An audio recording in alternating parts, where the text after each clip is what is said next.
Hi, I'm Dr. Cindy, the expert's ghostwriter, and I help trailblazers and leaders write books that make money and an impact. I'm an author, creator of Crank Out Your Book in 8 Weeks, my signature book writing program where I teach you how to be your own ghostwriter. And I offer bespoke ghostwriting and book editing services. And I welcome all of you here to the Dr. Cindy Show, where I'm interviewing industry experts and giving my best ideas about exciting things like writing your book, publishing your book, author platforms, book marketing, and so much more. And you are watching the 4th episode that is chronicling my summer of cranking out my own book in 8 weeks, following my Crank Out Your Book in 8 weeks process. So we're here in week 4, and at this point, we've already started with week 1 to look at who's your target reader, why are we writing this book anyway, who's going to want to read it. Also noticing other books in your field. What do you have in common with those authors, with those books? How will yours be similar and fit into a niche that's already in existence? And then also, how's your book going to stand out? What's your argument that it deserves to be written and should be written by you? And then we look at your table of contents and get it in a really detailed form. That's week 1. Then in week 2, rewrite your interview questions as if you were going to interview yourself as a ghostwriter following your detailed outline. So for each bullet point in the detailed outline, then you create self-questions that then in the drafting phase, starting in week 3, you start writing your answers to those questions to generate your first draft of the book, which is always wonderful. When you start looking at your word count tracker and you've got some words written that you can count in there and you start feeling like you're getting somewhere.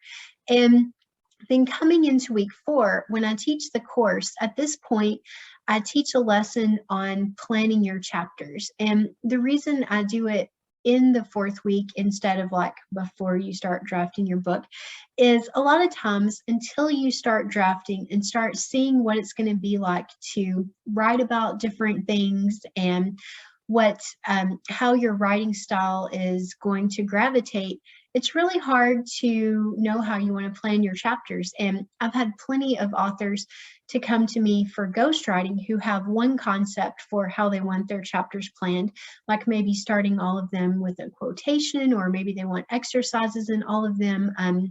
Lots of different ways that can look. And then once we start drafting, if they're not coming up with quotations, or if some chapters, if it doesn't really make sense for that content to have an exercise in there, or if they realize they don't have enough exercises as we get into it, then we may want to re-examine the plan for each chapter. But here at this point, and you're going to see it when I share what I wrote in the 3rd week, the 4th week of Crank Out Your Book in 8 weeks, and the 2nd week in the drafting phase, which starts in week 3 of Crank Out Your Book in 8 weeks. You'll notice that it's a lot more polished than when I showed you in the last video, where I'm answering the questions and it's a little rough to try to get the draft out. And here, as I'm coming into week 4, I'm getting more of a sense of the pace for how the chapter is going to flow. And let me just go ahead and I'll share the spreadsheet tracker because something else happened as well. So you may remember from the last video, I was writing more words per chapter than I had anticipated. So then my writing schedule got off because instead of writing 2 chapters a week, I might write 1.5. And I was getting the word count, but I wasn't covering as much of the table of contents. So here's what happened as I continued to do the work this week. So let me go back here. So this is the folder for week 4. And there's our word count tracker, but what happened? There's only 1 chapter in this folder. So right away, I'll tell you in week 4, I only wrote 1 chapter. And to understand a little bit of how that happened, I can show you in the word count tracker. Whoa, 5,480 words. So if my goal for that week was 5,400, was just 5,000 words, well, I exceeded that by a little bit. But something else happened too. So this chapter wasn't finished until 7/16. So that was 2 days after it was due, which was the exact day when the 4th week of my cranking out my book in 8 weeks had officially ended. So that tells me several things. The first thing it tells me is maybe this should be 2 chapters, and that's why I have the note to myself here in the notes section. And also, I may need to adjust my outlook on this timeline. Now, I didn't do it at this point because I knew I could also catch up. I knew this was 1 week that I'd only written 1 chapter, and I realized that there were plenty of reasons to think that I could do better and maybe catch back up, because in the last week I was only projecting to write 1 chapter. So if I can get 2 chapters done that week, I might squeak it out there.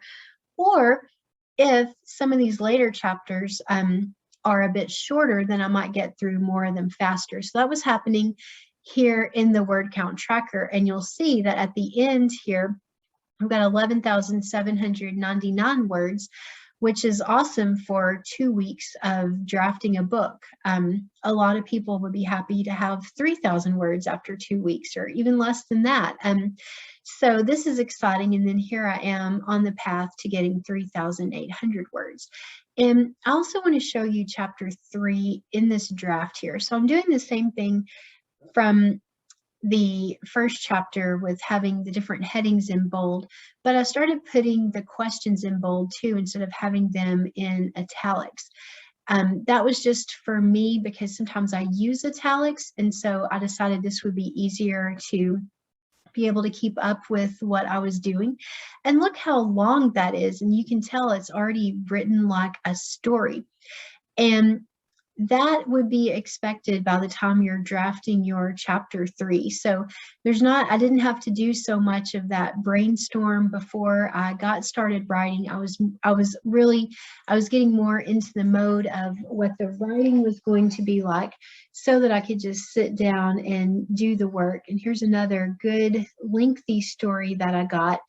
And just a few more self questions. And then this is actually italics of the text itself. It's some questions to ask yourself when a cat has some hair loss. So another thing I'll point out is here's one thing that I had to look up. So it was a reference. And I don't want you to spend a lot of time looking things up as you're drafting your book, but here's something that had bugged me, and you may have this happen to you too, where there was something that anecdotally I'd heard somewhere and I couldn't even remember where I'd heard it. And then to put it in my book, I was trying to look up for sure where I had heard it. And then I realized I'd always thought it was Holland, where it was considered animal abuse if you only had 1 cat, because they are social animals. So they made people have at least 2 cats if they were going to have any. That's what I thought was true. But when I looked around online, I couldn't find any information to support what I thought that I had heard all those years ago. But I did find an interesting note about Switzerland, which is if you have only 1 cat, it must be in daily contact with people or have visual contact with other cats. And so they do have an interesting law there. So in the book, I can still say what I thought I had heard, because it did influence me to get my 2nd cat. But then I can also say I don't know that that was true. And here's something interesting about another European country, though, that is true. And then here again, I had a note to myself. So I know somewhere I've written about this before, and I couldn't find it with a quick search on my computer. So I realized it probably exists on a thumb drive somewhere or an external hard drive, but I don't want to stop writing my book to find that. So I've just got this note in yellow here. So when I go back into the editing phase, I'll see that and know that I need to clean that up. So here in general, I've got another note for myself. This chapter might need more conflict and tension. So the reason I wrote that is I realized it could be getting a little bit boring, or a little bit of like, I'm writing this because I'm interested in it, but I'm not sure if other people are going to be interested, or if this is just something I needed to write to get it off my chest, or there may be some way that I can edit it to make it more exciting and compelling. And, those are just considerations to make when I'm in the book editing phase. So a lot of really exciting things going on here, even though I'm kind of behind. And today at the filming of this video, I'm in week 5. So stay tuned for that video, which will be coming in the coming week. And right now I'm doing that work and trying to find my way to get back on a pathway of 2 chapters per week, and also noticing if they're all running longer and thinking what might that mean for my editing process, or even how long it will take me to write my book. If the chapters are all 3,000 to 5,000 words, then it will be a longer book, and it probably will take me longer to write, which is okay too. It's just important to know so that you adjust your expectations for when you're going to be done. And then always bragging on yourself that you're as far as you are, even when you have so much further to go. That's something else that I put a lot of emphasis in Crank Out Your Book in 8 weeks, because when you feel like you're in the forest trying to follow a trail, and it feels, you can just want to give up sometimes. And using something like the word count tracker, so that you have a map, that's like your GPS for getting to the end of drafting your book. And just like you can update the routes on the GPS, if there's traffic up ahead, it will reroute you. Or if you make a wrong turn or decide you want to take a different route from the one it's giving you, then it will update its route. And that's the same thing we do here with the spreadsheet with the word count tracker.